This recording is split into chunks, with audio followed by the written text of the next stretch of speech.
ইফতারের যে আনন্দের উৎসব, সেটা আমরা ঢাকা বিশ্ববিদ্যালয়ের শিক্ষার্থীদের সবাই নিচ্ছি। তারই দ্বারা তারা আমাদের বোনদের দুইটি হল মৈত্রী বোনদের সাথে ইফতারের আনন্দ ভাগাভাগি করে নিতে এসেছি।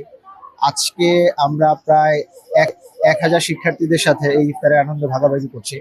আপনারা জানেন যে আমরা প্রথম রমজান থেকে আমাদের ইনসাফের ইফতার উপহার বিতরণ কার্যক্রম শুরু করেছি। প্রথম দিন আজকে আমরা আমাদের মৈত্রী হল এবং ফজিলাতুন্নেসা হলে এসেছি। আমাদের এই ইফতার মূলত শুধুমাত্র উৎসব নয়, এর পাশাপাশি আমরা মনে করি যে আমাদের এই ইফতার আয়োজন একই সাথে একটা রেজিস্ট্যান্স। আপনারা জানেন যে বিগত আওয়ামী আমলে বিশ্ববিদ্যালয় প্রশাসন ঘোষণা দিয়েছিল যে ক্যাম্পাসে শিক্ষার্থীরা একসাথে বসে ইফতার করতে পারবে না। ফলে এইটা শুধুমাত্র এই যে ইফতার আমরা একসাথে করছি, আমরা আমাদের শিক্ষার্থী ভাই বোনেরা আমরা পরিবার থেকে দূরে অবস্থান করছি, শুধুমাত্র আনন্দের ভাগাভাগি হিসেবে নয়, বরং আমাদের কালচারাল একটি রেজিস্ট্যান্ট হিসেবে আমরা ইফতার উদযাপন করছি। ইফতারের পাশাপাশি নাজিলের মাস, বরকতের মাস, সেই হিসেবে আমরা রমজান তার ধারাবাহিকতায় এই প্রোগ্রামটাকে আমরা প্রত্যেক বছর বাস্তবায়ন করে থাকি।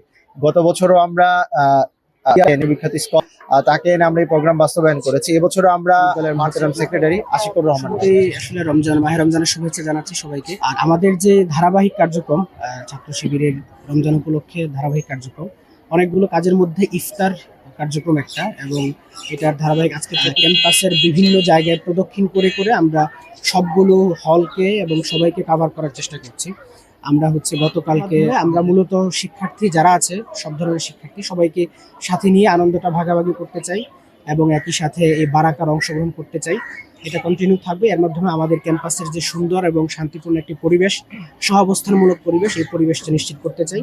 পাশাপাশি অন্যান্য ছাত্র এবং এর মাধ্যমে আমাদের কাজের বিভিন্ন ভেরিয়েশন, এটা একটা কার্যক্রম। এর বাইরে আমাদের বিভিন্ন প্রতিষ্ঠানের মাধ্যমে বা বিভিন্ন মাধ্যমে করে থাকে আর কি। আজ আমাদের ইনসাফ যেমন ইফতার কেন্দ্রিক কাজটা আপনার এটা মেনটেন করছে, একই সাথে ছাত্র শিবির মূল নামে ছাত্র শিবিরের যে মৌলিক সাংগঠনিক কার্যক্রম, এই কার্যক্রমগুলো করে থাকে। আর ছাত্র কল্যাণমূলক যে কার্যক্রম, এগুলোর পার্ট এবং ভাগের ভিত্তিতে আমরা বিভিন্ন প্রতিষ্ঠানের মাধ্যমে, পাশাপাশি অন্যান্য ছাত্র সংগঠন বা স্টেক হোল্ডার যারা আছে তাদের প্রতি আমাদের অনুরোধ থাকবে তারাও যেন এভাবে আমাদের এই আনন্দে অংশগ্রহণ করে এবং সবাই মিলে আমরা এই ক্যাম্পাসটাকে সুন্দর রাখতে চাই।